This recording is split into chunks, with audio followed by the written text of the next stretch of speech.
What is up, my fellow Chibits? Today, I'm here to bring all of you my weekly chapter review of Tokyo Ghoul chapter 54. Now, I'm going to just say real quick, before I dive into any of these pages, I got to compliment Urie. I have to compliment him. I can no longer shit on him, put him down, make fun of him. Sometimes I will, of course. I won't stop that, but I will say this. After this chapter, Urie's character development and how much he has progressed is beautiful. The way his character has changed from the starting point where he was straight up a fucking dick that I just wanted fucking slapped, to seeing him risk himself and wanting to save Shirazu, that was some beautiful character development. We've seen glimpses of this, but to see how he did that so much in his mind as he was running to save Shirazu in this chapter, I just need to take a few moments to compliment Urie. He was a good man in this chapter, and honestly, I can't really think of him in a bad light anymore after what I just saw him do. Because after what he did, attacking Noru like he did, saving Shirazu, wanting to save him, and thinking like, I don't want him to die, don't die, don't die, just great. Okay, so now that I said that, I quickly want to say that this video is probably going to be very short. I know for a fact it's going to be very short because there's not really much in this chapter. Like, I mean, it's a battle-orientated chapter. There is some symbolism, there is some underlying meaning, like some deep meaning behind the scenes, but for the most part, this chapter is pretty much self-explanatory. I mean, everybody, I think, can understand the main gist of this chapter. Now, there's a couple things I will dive into, but I will say this, however, there is tarot cards in this chapter, which I will not be covering in this video. Depending on everybody's response, I might make a separate video on it. But there is a reverse 3 on Akaneki in this chapter, if you are unaware of it. So I just wanted to point that out right now. Also, I have heard that this chapter's translations are a little bit wonky, because apparently Eto was supposed to say love. Like, she was supposed to say, I love you, or love, love, love, live, live, or something like that. So, I know some of the translations are a little bit fucked up, and I don't know which ones are the proper translations. So, if they get translated differently in the future, please, Chibits, notify me, because I will gladly correct my mistakes. But for now, I want to go off of what I see in this chapter, but I do want to mention I have heard that the translations are different in some other places, and there could be something wrong here. So, now that I've said that, let's dive into this chapter. So if you're unaware, Akaneki now is back, but not back in a sense of Part 1 Akaneki. He is back as his original personality, and he has a new head of hair. Now, there's going to be many that's going to be asking this question, which I made a video last night, but just in case some of you did not watch it, and you always stick around for, you know, the reviews of Tokyo Ghoul, Kaneki's hair is dyed in blood. For instance, in the last chapter when he had his head split open and, you know, Sasuke's like, I taste honey, blood was just pouring down his face. We saw many panels where it's pouring down his face, and also in this chapter you get to see how blood was pouring down Kaneki's face, which implies that blood is changing his hair color to like a darkish red, blackish color, and that's kind of how his hair is different. It's symbolizing that it's Kaneki from the past, but not the Part 1 Kaneki. It's the Kaneki before Part 1 Kaneki. That's kind of what Ishida is symbolizing with that, but since this is a black and white manga, we can't really see the red shade of color in his hair. But the reason now we probably know it's shade of red is because his hair turned that color because of the blood, but also there was a picture which I showed in that video I made last night about how Ishida did an illustration of a red-haired Kaneki in his illustration book. Like, I have the book. I'll have to pull it out later on and I'll show it in another video, but it is in a book that Ishida wrote, and I have it. I remember Chibi sent it to me, and I'll have to look through it, and I'll find it, and then I'll show it to you guys. But yeah, I mean, Ishida did foreshadow some form of red hair in the past. You know, what he did with Floppy, or, you know, Almond, you know, with the outfit or the hood all over him in chapter 76, 78, it was somewhere around in there. It was like in the 70s or 80s, there was a chapter, or was it 126? I forget the fucking chapter, but there was a chapter where there was a title cover of Almond with, like, you know, like a robe on covering his face, and that's what we get to see a character with later on in Tokyo Ghoul. So Ishida was foreshadowing with the cover. So yeah, I just wanted to point that out, get that quickly across to explain the hair color or why Kaneki has black hair in this chapter. Okay, so Chapter starts off, you have it to where Karen's like, I will be loved, I will be loved, and then just slamming down on Kaneki, just beating the fucking shit out of him, doing what we saw happen in the last chapter, where we left off to where Karen was on top of Kaneki, and then just slamming him, beating him, and then all of a sudden, you know, we had that inner struggle with Kaneki, and then Sasuke, how they started talking, and then they merged together, and then we see what we got in this chapter. So, it continues off from that point, and as it goes, this is the shocking point. On page 3, I'm counting the color page as well, you see the hand, just a hand and an arm, and part of the arm just fly up into the sky. And when you see this, I think we kind of all realize what this means. For one, this is payback. This is straight up payback for what Karen did. And, you know, what Shu and Karen did to him, and he just cut off Karen's arm, just it flying fucking up in the sky. And with the way that's done, it's pretty interesting, because I want to point out something. As I said just earlier on a couple minutes ago about the translations, apparently this chapter was called Revenge, or Rebirth. That's what this chapter is called, but what I see on the translations here, it's called Born Child, but apparently, you know, different types of meanings behind Japanese, you know, words, you have it to where it can mean different things, and apparently this chapter is supposed to actually mean Revenge or Rebirth, but it apparently says Born Child, which goes into the, you know, the controversial discussion of the translations, but it does suit with Revenge, because, I mean, you have it to where we see actions that Kaneki, or this new Kaneki, is taking to get back at Karen with, like, the arm slice, which is pretty cool when you go to the panel on the side and you see Eto just grab the arm in midair, and it's like, oh, what do we have here? And you just see, like, this face, like, this smiling face, which is pretty... Okay, I want to get into this. That face of Eto is just amazing. Just the faces of Eto we've been getting these past couple chapters is 10 out of 10.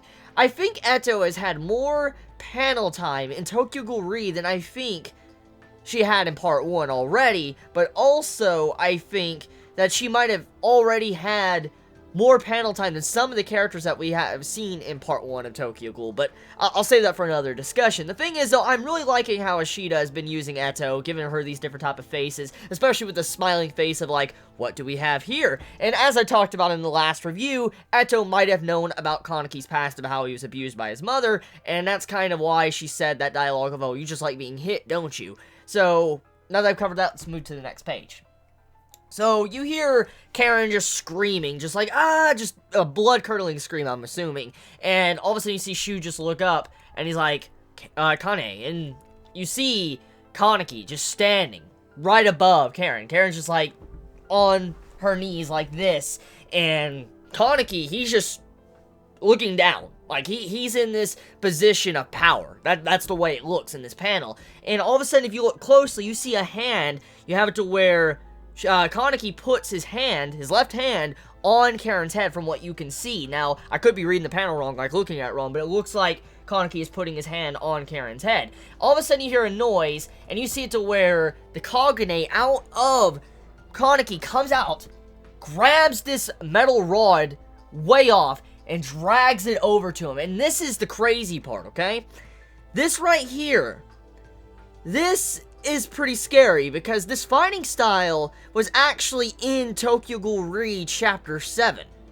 I don't think many might have realized that, but if you go to Chapter 7 of Tokyo Ghoul Re, and you have it to where Serpent, we see Serpent fighting, you know, Sasuke, there is this certain amount of panels that shows that Sasuke changed, like he's an entirely different person, and all of a sudden Sasuke goes out of his way to say, like, oh, you really don't want to know me, right? And then you see the, like, fingers snapping from Sasuke in Chapter 7, and when he's fighting Nishiki, and as we know, Sasuke already knew everything. He already knew. He was just lying to himself, he had selective memory, and he did know everything at that time. And when his personality changed, you can assume that it was Kaneki taking over. At the very least, we thought it might have been white-haired Kaneki. But I believe, judging by how the fighting style was done, because if you look at the fight in Chapter 7 of Tokyo Ghoul Re against, you know, Serpent or Nishiki, you see how Sasuke grabs his Quinke just kind of like how he grabs this metal rod in this chapter. He doesn't really actually use his hand. Like, he uses his Quinke and Kagune together as, like, a hand. Like, he uses it. And that's kind of how he did that in Chapter 7. So, I feel like it might have been Ashita slightly foreshadowing this event with Chapter 7 of Tokyo Ghoul Re. Go check it out for yourself. I mean, if you don't believe me, go check it out. It's in the middle of the chapter, and it's pretty damn shocking when you actually see that dialogue and then look at this chapter, and then also the fighting style of how the Kagane was used from Sasuke. Okay, so, next page. We have it to where Karen's just crying, like, in pain, and all of a sudden you have it to where he says, "Shut the hell up."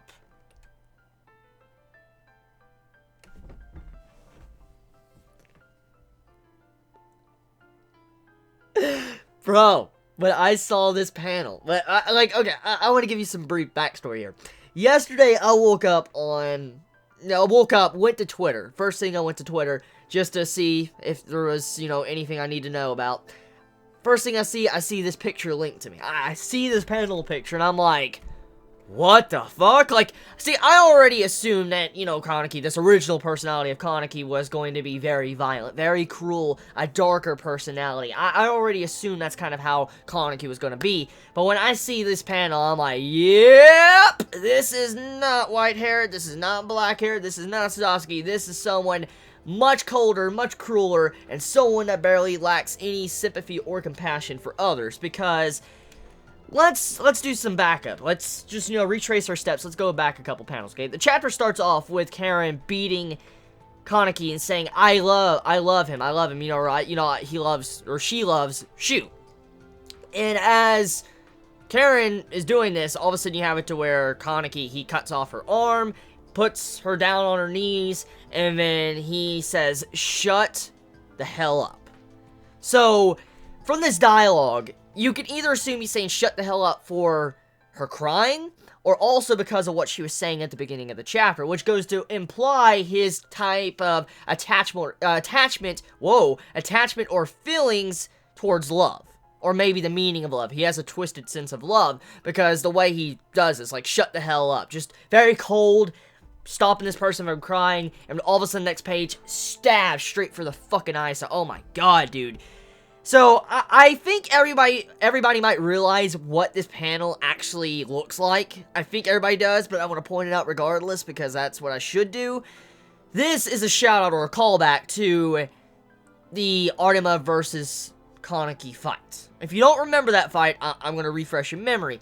Remember, Kaneki wanted to die, but also you had it to where Arima stabbed Kaneki through the eye sockets. Well, that was a huge part of it, and then straight through the back of his brain and head, you just see it to where that happened at the end of part 1 of Tokyo Ghoul. And this happens to Karen in this chapter. You have it like a similar style, almost the exact same similar style of Karen getting stabbed in the fucking eye, and ouch, just ouch, ouch. It's just, from what we're seeing here, from the fighting style of what Kaneki is doing, he's using the fighting style of others that have harmed him. See, look at this closely. Soon as Kaneki comes back, this new personality, Akaneki, or whatever, bloodstained fucking Kaneki, that's what I'm gonna call him. Bloodstained Kaneki, when he comes back, slices off Karen's arm, flies up into this guy. That's the first fucking attack. And that's kind of revenge against what happened to him earlier. And then the next attack, like the next serious attack, you have it to where Kaneki stabs Karen straight through the fucking eye socket.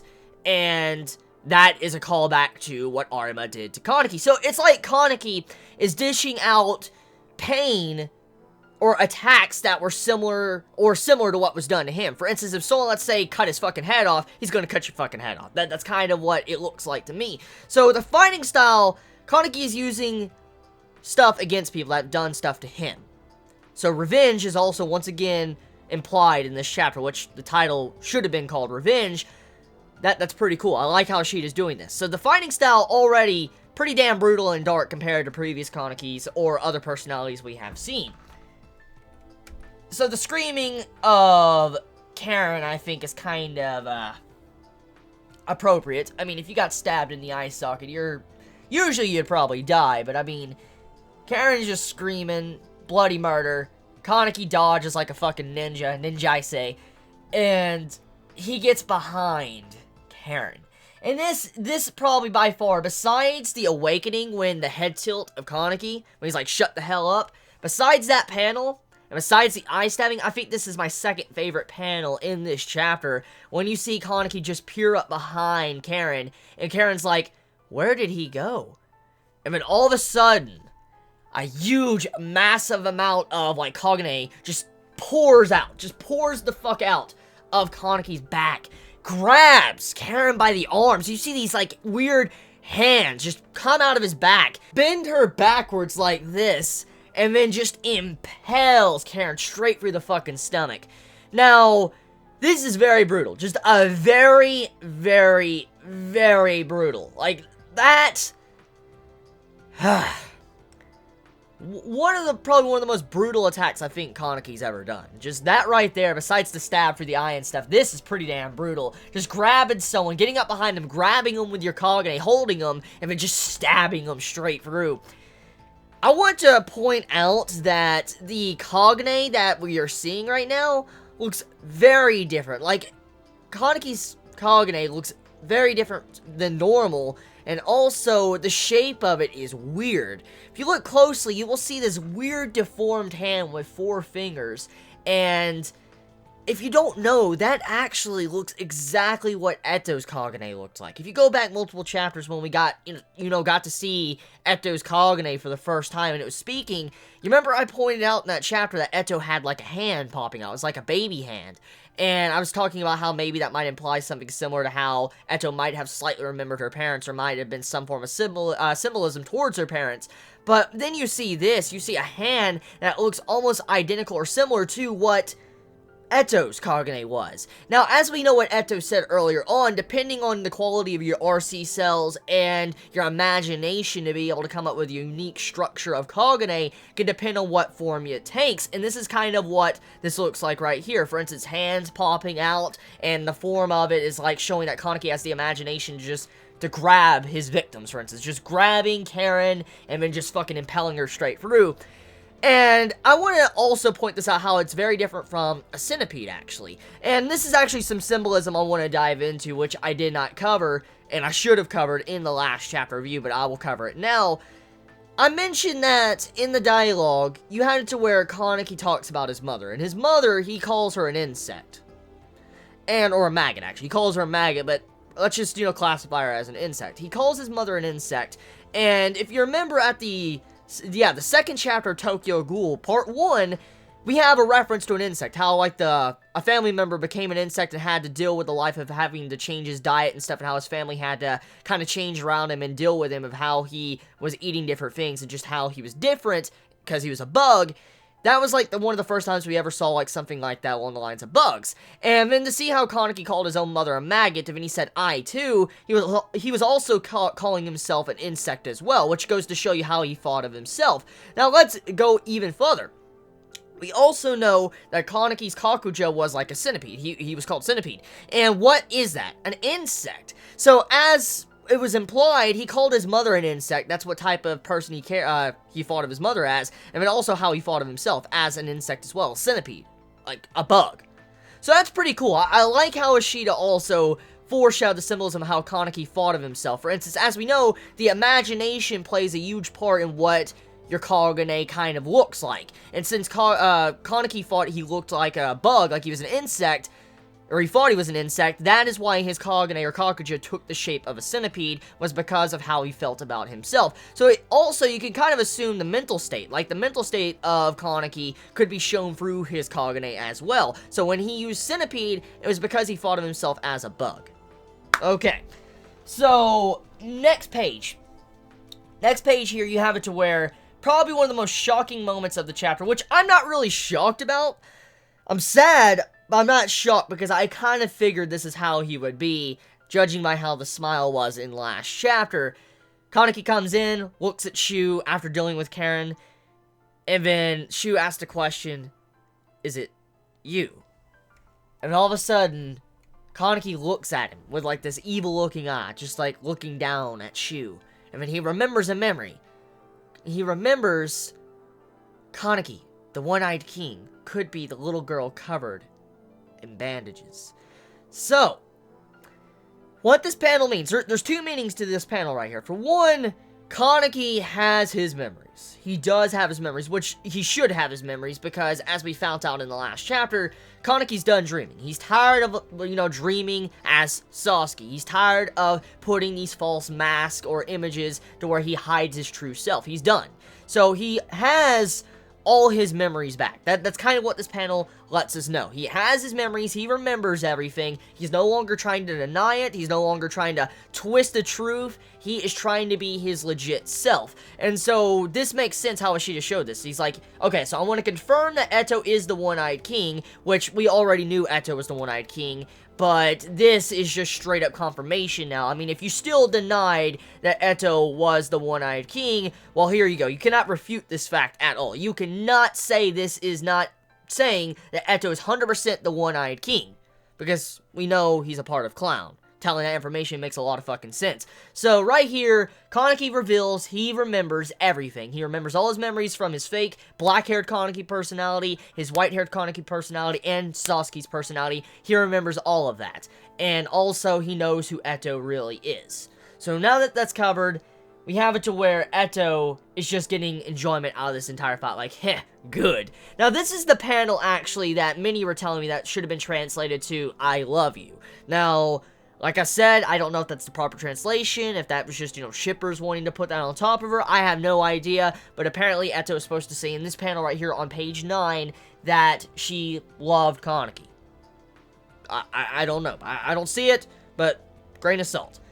Oh, yeah. Shu gets stabbed. Shu gets stabbed after Kaneki remembers. Shu gets stabbed straight in the fucking chest. So Shu asks, is it you? And then all of a sudden, Kaneki's like, stabs him. It's okay.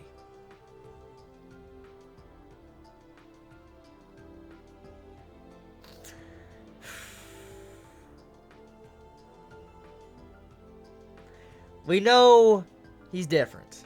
That right there just shows how different he is, but also how his love might be twisted. He has a twisted sense of love, similar to Eto, probably. This panel, man. Oh my god. Oh my fucking god. Just see that. Like, holy shit. Holy fucking shit. Holy fucking shit. So this is what Eto says. My, just woken up and already shedding blood. How cold. Well. Which one of you is stronger? Arima or you? And then Kaneki talks back to Eto and says, you're the cold one. Just die already. Oh, shit. Oh, shit.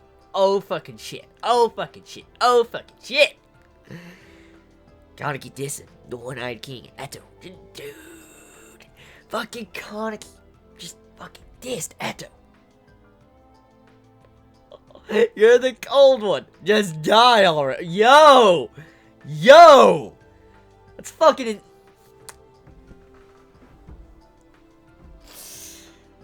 Okay, but let's look at the panel before that. My just woken up and already shedding blood. How cold. This right here, once again, correlates with what I said in my last chapter review of how Eto might have known about Kaneki in the past. Since Kaneki did have selective memory, there is a possibility he knew her. And with Eto saying this, like, my just woken up already and shedding blood, how cold. So, Eto knows about this side of Kaneki. She knows about it. And it's like, oh, already shedding blood, how cold.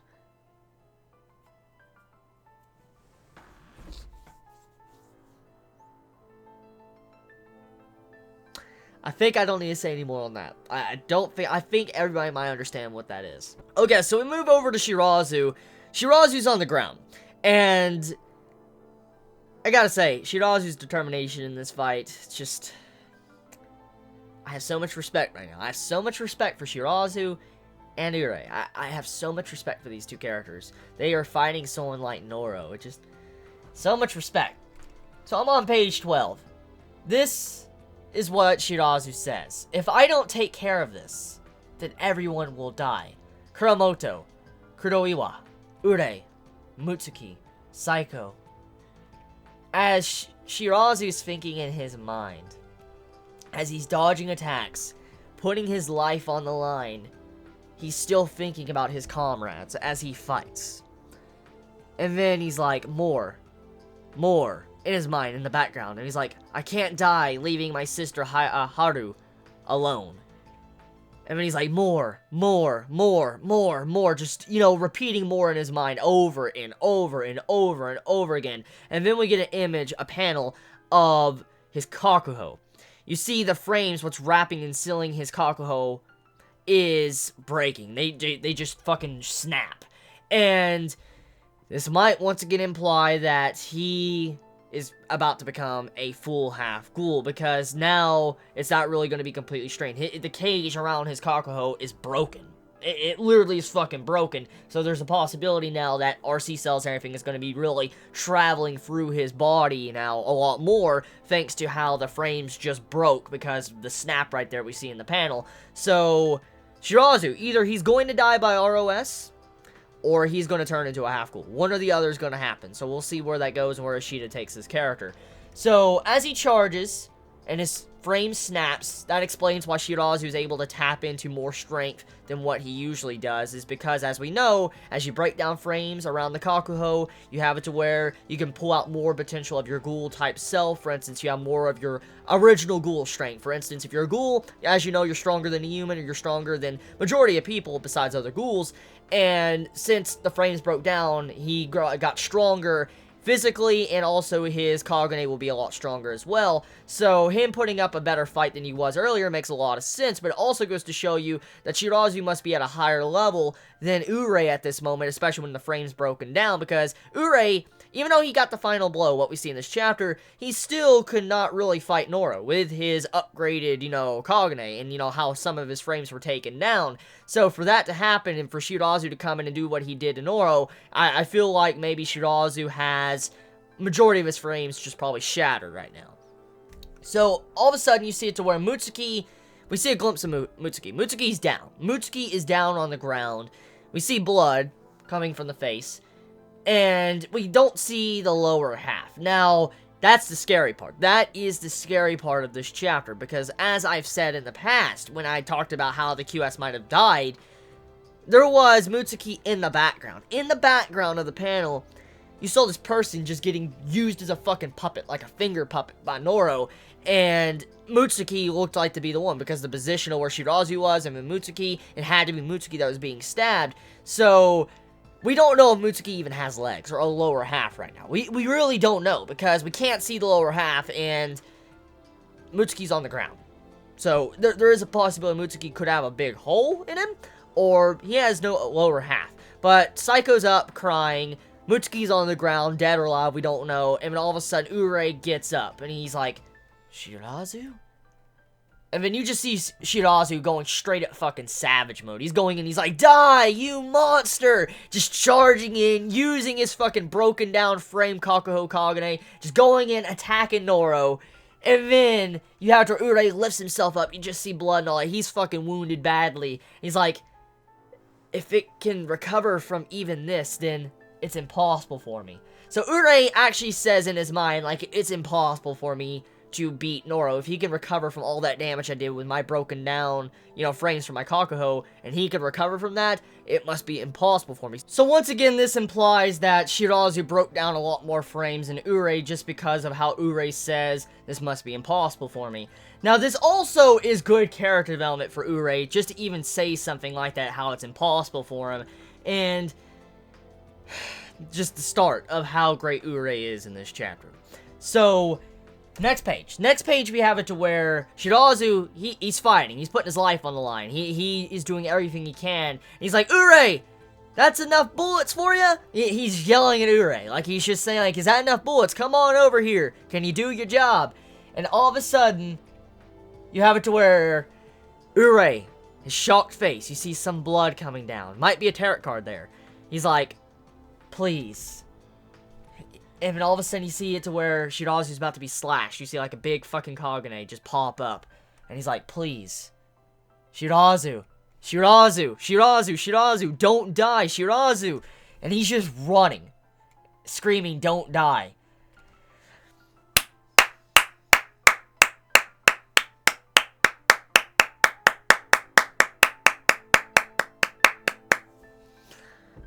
Urie, you... I hated you. I hated you at the beginning of the series. I hated you a lot.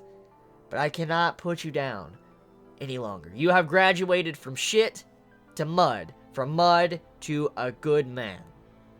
You are a good man, Urie. You are a fucking good man. Good man, Urie. What he just did for Shirazu, saying Shirazu don't die, regardless if he goes back to a shitty attitude after this. I know Urie might go back to a shitty attitude because that's a part of his character, but for him to say what he did in this desperate situation, the true part of yourself reveals. Like, when you're in a desperate situation where you're about to die, and everybody's about to die around you, your true personality emerges. And that is what we see from Urie. His true self finally emerged at this moment. He's like, Shirazu, Shirazu, Shirazu, don't die, don't die, don't die, Shirazu.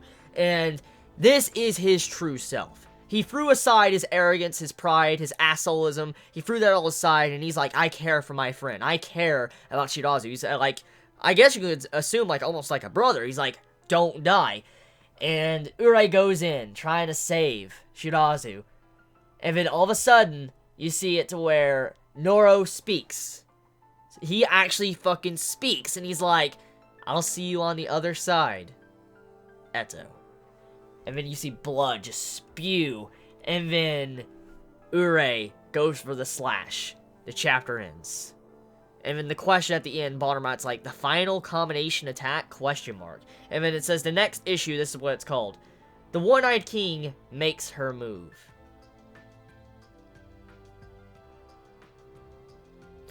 So, the next chapter is going to be fucking hype. We're going to get to see Akaneki probably versus Eto. And I don't think Akaneki should be able to beat Eto. I don't think that it should be possible at all. It should not be fucking possible for Akaneki to beat Eto. I don't care. I don't care he's the main character. I don't care he got his final original personality. I don't care how cold he is or badass he is. He should not be able to beat Eto. I don't think he should be able to. So, I hope to see a conversation, actually, between Akaneki and Eto about her books, or the Black Goat's Egg, or anything. I really hope that Ishida does that. Instead of just fighting, we get that type of dialogue. That's something I really want to see. But, yeah, my hat's off. If I had a hat on right now, my hat's off to Urie and Shirazu. They just took down one of the strongest ghouls in existence for Tokyo Ghoul. Noro was a fucking monster. And he fought all these people at once. He fought everybody, and he was doing that much damage. I mean, he's a pretty fucking scary son of a bitch. And that's what Noro was doing. He's doing this all by himself. So, I mean, Noro, I don't know if he's dead yet. We don't know if he's dead yet. It's not 100% confirmed Noro is dead. We don't know if Noro is dead. But, I mean, his line saying, I guess I will see you on the other side, Eto. For instance, that might imply that he's gonna die and go to the other side, but it could be something else. We don't know. It could be anything. It's a very loose, I guess, dialogue bubble. Like, you don't know exactly everything about it. There could be a possibility he could survive this and live, but if he does die, I'm gonna assume that Eto is going to be very upset about this, because we do know Eto does care about Noro. Noro's always been around Eto, and we do know Eto, underneath all the evilness to the sadistic personality that we see her have, like, with Karen and everybody else, we do know Eto is a lonely girl. We've seen this, after where Sasuke broke this down. He talked about this earlier on, many chapters ago in the 30s, and I've discussed it. We know Eto is a very lonely girl, and with that, we know that with the loss of Noro, that probably was her friend dying, or family member. Actually, Noro would be her family member. For Noro dying, you know Eto's probably going to be emotionally hurt for that. So, I can't wait to see what Eto's reaction is if Noro really is dead. But that's about it. I'm going to wrap this video up here. Let me know your thoughts in the comments below. Sorry for everything being delayed today. I know One Punch Man and Gundam was all delayed today. Please forgive me for that. Dragon Ball Z was also delayed. But you all have a wonderful day or not, wherever you live. Please be safe. Chibi out.